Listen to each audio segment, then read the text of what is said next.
அனைவருக்கும் வணக்கம். Welcome to our channel kitchen in the dark. இந்த kitchen of equality blindness doesn't dim the flavor. என்னடா எல்லாமே மங்களகரமா இருக்குன்னு பாக்குறீங்களா? நம்ம தை திருநாள் வருது இல்லையா, அதை செலிப்ரேட் பண்றதுக்காக ஒரு ரெசிபி பார்க்க போறோம். எல்லாருக்கும் தை திருநாள் வாழ்த்துக்கள். நம்ம சேனலை ஆல்ரெடி ஃபாலோ பண்றவங்களுக்கு நம்மளை பத்தி தெரியும். நம்ம சேனலுக்கு புதுசா வர்றவங்களுக்கு ஒரு குட்டி இன்ட்ரோ கொடுத்துட்டு போயிடலாமா? நான் ஒரு விஷுவலி இம்பேர்டு உமன். எல்லார போலையும் நானும் டே டு டே லைஃப்ல என்னோட வீட்டு வேலைகளையும் சமையல் வேலைகளையும் நானே செஞ்சுக்கிறேன். யாரோட டிபெண்ட்ஸும் இல்லாம என்னைய போலவே மற்ற விஐ பர்சன்ஸும் யாரையும் டிபெண்ட் பண்ணாம அவங்களா இண்டிபெண்டா எப்படி இந்த சமையலை கத்துக்க முடியுங்கிறதுக்காக தான் நம்ம இந்த சேனலை ஸ்டார்ட் பண்ணியிருக்கோம். நம்ம சேனல் உங்களுக்கு பிடிச்சிருந்தா லைக் பண்ணுங்க, ஷேர் பண்ணுங்க, கமெண்ட் பண்ணுங்க, மறக்காம சப்ஸ்கிரைப் பண்ணிட்டு பாருங்க. நம்ம இன்னைக்கு என்ன ரெசிபி பண்ணலாம்னு வாங்க வீடியோக்குள்ள போலாமா? நம்ம இன்னைக்கு என்ன ரெசிபி பார்க்க போறோம்னா நம்மளோட பாரம்பரிய இனிப்பு வகை. இனிப்பு வகைனா என்ன எல்லாரும் மைண்டுக்குள்ள வரும்? பொங்கல் திருநாள் வருது, ஸோ பொங்கலும் ஜல்லிக்கட்டு தானே. அந்த சக்கரை பொங்கல் நம்ம எப்படி பண்றதுன்னு, அதுக்கு தேவையான பொருட்கள் என்னென்னு ஒண்ணு ஒண்ணா பாப்போமா? பொங்கலுக்கு ஃபர்ஸ்ட் நமக்கு பச்சரிசி பருப்பு தேவை. நான் பச்சரிசி 1 டம்ளர் கிராம் கணக்குல 250 கிராம் எடுத்திருக்கேன். அதே டம்ளர்ல பாதி அளவு பாசி பருப்பும் பாதி அளவு கடலை பருப்பும் கலந்து எடுத்திருக்கேன். அது ஒரு 100 கிராம் அளவு வரும். டோட்டலா 350 கிராம் எடுத்து வாஷ் பண்ணி எடுத்து வச்சிருக்கேன். பொங்கல் செய்யறதுக்கு 2வது முக்கிய பொருள் என்னன்னா சர்க்கரை. அது 400 கிராம் அளவு சர்க்கரைய நல்லா ஒரு கிரேட்டர்ல வச்சு துருவி ஒரு பவுல்ல எடுத்து வச்சிருக்கேன். அரை மூடி தேங்காய் துருவல், ஒரு 10-15 முந்திரி, அப்புறம் கிஸ்மிஸ் பழம் எடுத்து வச்சிருக்கோம். 100 கிராம் அளவு நெய் எடுத்து வச்சிருக்கேன். பொங்கல் செய்ய 3வது முக்கியமான பொருள் பால். அது 1/4 லிட்டர் எடுத்து வச்சிருக்கேன். வாங்க பொங்கல் செய்வோமா? வழக்கம் போல ரைட் டு லெஃப்ட் நேவிகேஷன் கீயை 90 டிகிரி கொண்டாந்தாச்சு. அடுப்பு பத்த வச்சாச்சு. நம்ம ஒரு சின்ன சாப்பாடு வடிக்கிற பானைய மேல வச்சுட்டேன். நானு இதோட டெப்த் எப்படி இருக்கும்னா என்னோட விரிஸ்டுக்கு மேல கொஞ்சம் தூரம் அளவுக்கு கை அளவுக்கு இருக்கும். நல்லா பாத்திரம் காயட்டும். எங்க அம்மா எப்படி பண்ணுவாங்களோ நான் அதே மாதிரி பண்றேன். பாத்திரம் நல்லா காஞ்சிட்டு இருக்கு. இதுல 2 உப்புக்கல் போடுறேன். இந்த உப்புக்கல் நம்ம எதுக்காக போடுறோம்னா பாத்திரம் காஞ்சிருச்சா என்னன்னு பாக்குறதுக்காக போடுவாங்க. இதுல நம்ம அரிசி பச்சரிசி அப்புறம் பருப்பு வச்சிருந்தோம் இல்லையா, அந்த அரிசிய ஃபர்ஸ்ட் ஒரு தடவை களைஞ்சு கீழே ஊத்திட்டேன்.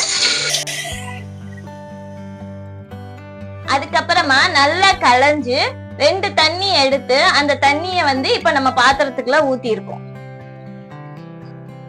திரும்பவும் ஒரு தடவை உங்களுக்கு சொல்றேன். ஃபர்ஸ்ட் நம்ம அரிசி களைஞ்ச தண்ணிய நான் கீழே ஊத்திட்டேன்னு சொன்னேன். அது எதுக்காக ஊத்துறோம் அப்படின்னா நம்ம புது நெல்லை நல்லா அறுவடை பண்ணி அதை அடிச்சு அதுல இருந்து நெல்லை குத்தி தான் கிராமத்துல எல்லாம் பொங்கல் வைப்பாங்க. சோ அதுல அந்த உமி எல்லாம் இருக்கும். அதனால லைட்டா வாஷ் பண்ணி கீழே ஊத்திடுவாங்க. அதுக்கப்புறமா நல்லா வாஷ் பண்ணி அதோட தண்ணிய நல்லா கெட்டியா ஃபில்டர் பண்ணி எடுத்து ஒரு பாத்திரத்துல சேமிச்சு வச்சுக்குவாங்க. அதை வச்சுதான் பொங்கல் செய்வாங்க கிராமத்துல. சோ அதே மாதிரி நானும் இப்ப 2 தடவை களைஞ்சி எடுத்து அந்த தண்ணியை எடுத்து பாத்திரத்துல ஊத்திருக்கேன். இது ஒரு 400 ml தண்ணி இருக்கும். அது கூட நான் பால் 250 ml கட் பண்ணி ஊத்திக்க போறேன்.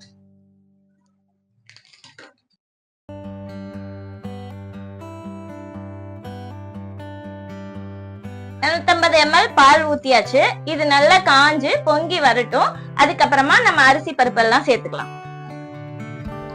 பால் நல்லா பொங்கி வந்துட்டு இருக்கு. இந்த டைம்ல எங்க ஊர் சைடு எல்லாம் என்ன பண்ணுவாங்கன்னா சங்கு ஊதி நல்லா செலிப்ரேட் பண்ணுவாங்க. அதுக்கப்புறமா தான் அரிசியை உள்ள சேர்ப்பாங்க. அதே போல நான் இப்ப அரிசிய கொஞ்சம் கொஞ்சமா உள்ள சேர்த்துக்கிறேன்.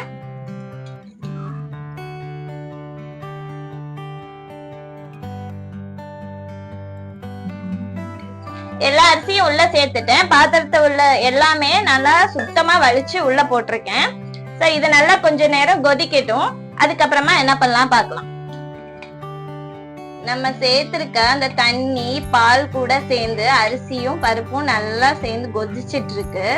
இந்த தண்ணி கூடையும் பால் கூடையும் அந்த அரிசியும் பருப்பும் வேகணும். அப்போதைக்கு நல்லா கீழே அடி பிடிக்கும். ஏன்னா நம்ம பாசி பருப்பு சேர்த்திருக்கோம் இல்லையா, அதனால அடி பிடிக்கும். அடிக்கடி நம்ம கிளறி விட்டுட்டே இருக்கணும். அப்பதான் நல்லா வெந்து வரும். டேஸ்டும் நல்லா இருக்கும். நம்மளோட அரிசி பருப்பு வந்து நல்லா பால் கூடயும் அந்த அரிசி கலஞ்ச தண்ணி கூடயும் வெந்து நல்ல கெட்டி பதமா குழன்னு அந்த பொங்கல் பதத்துக்கு வந்துருச்சு. வெந்துருச்சா இல்லையான்னு பாக்கலாம். நான் கொஞ்சமா கரண்டியில அள்ளி இருக்கேன். லைட்டா பச்சை தண்ணி தொட்டுட்டு அதை நான் எடுத்து இப்படி நசுக்கி பாக்குறேன். நல்லா நசுங்குது. ஸோ ஓரளவு நல்ல பொங்கல் பதம் வந்துருச்சு. இப்போதைக்கு நான் வந்து வெல்லம் சேர்த்துக்கிறேன். பொடிச்சு வச்சிருக்கோம் இல்லையா, அந்த வெல்லத்தை கொஞ்சம் கொஞ்சமா சேர்த்துக்கலாம். நம்ம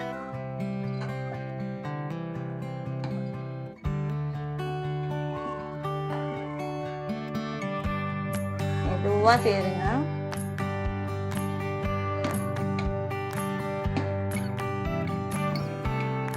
கிளறி விட்டு சேருங்க.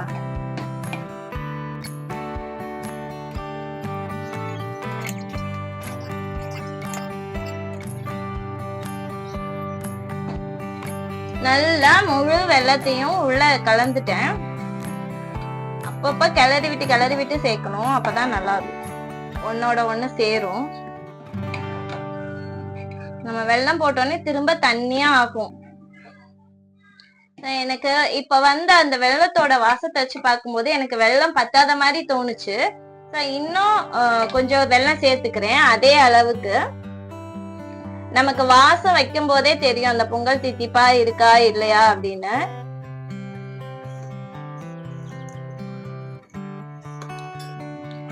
நல்லா வெல்லம் கரையிற வரையும் நம்ம கிண்டி விட்டாச்சு. நம்ம துருவி தானே எடுத்தோம், அதனால ஈஸியா கரைஞ்சிருச்சு.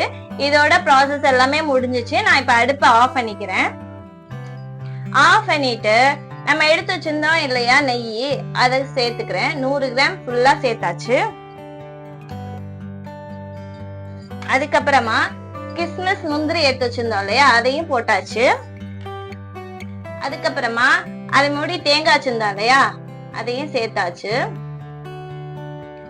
தேங்காய் துருவல் எல்லாத்தையும் சேர்த்து ஒரு கிளறி விட்டுக்கலாம். லாஸ்ட் அண்ட் ஃபைனல் டச்சா நம்ம ஏலக்காய் தூவி கொஞ்ச நேரம் ரெஸ்ட்ல விட்டுறலாம். அவ்வளவுதான், பொங்கல் முடிஞ்சிருச்சு. கொஞ்ச நேரம் ரெஸ்ட்ல இருக்கட்டும். அதுக்கப்புறமா சாப்பிட்டு பார்த்து டேஸ்ட் எப்படி இருக்குன்னு சொல்லலாம். நம்ம பொங்கலை டேஸ்ட் பண்றதுக்கு முன்னாடி ஒரு சின்ன டிப்ஸ் கொடுத்துறேன். அரிசியில வந்து 2-3 வகை இருக்கு. ஸோ நீங்க கடையில வந்து கேட்டு வாங்குங்க. புது அரிசியா பழைய அரிசியான்னு கேட்டு வாங்குங்க. ஏன்னா ஒரு சில அரிசிகள் வந்து வேகிறதுக்கு டைம் எடுத்துக்கும். அப்போது நம்ம தண்ணியும் கொஞ்சம் எக்ஸஸா வைக்கிற மாதிரி இருக்கும். புது அரிசியா இருந்தா ஒரே கொதியில வெந்துரும். நம்ம பால் எல்லாத்தோடையும் சேர்த்து அரிசியை சேர்க்கிறோம் இல்லையா, அரிசியும் பருப்பையும், அப்ப ஒரு கொதி வந்ததுக்கு அப்புறமாவே சிம்ல வச்சுக்கணும். அதே போலதான் நம்ம வெல்லம் வாங்கும் போதும் மஞ்சள் கலர் வேணாம், ப்ரௌன் கலரா பார்த்து கொடுங்கன்னு சொல்லி வாங்கணும். அப்பதான் அந்த பொங்கலோட டேஸ்டும் நல்லா இருக்கும். இப்ப நம்ம எப்படி இருக்குன்னு டேஸ்ட் பண்ணி பார்க்கலாம்.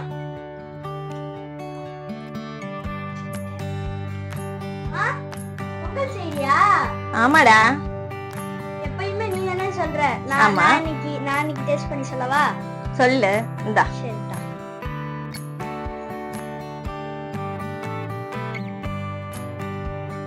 நல்லா இருக்கா? சூப்பரா இருக்குமா? நிஜமா சூப்பரா இருக்கு உண்மையிலே. என் பையனே சொல்லிட்டான் சூப்பரா இருக்குன்னு. இதே போல நீங்களும் பொங்கல் செஞ்சு ஃபேமிலியோட நல்லபடியா பொங்கலை கொண்டாடுங்க. அது வரைக்கும் டாடா பை பாய்.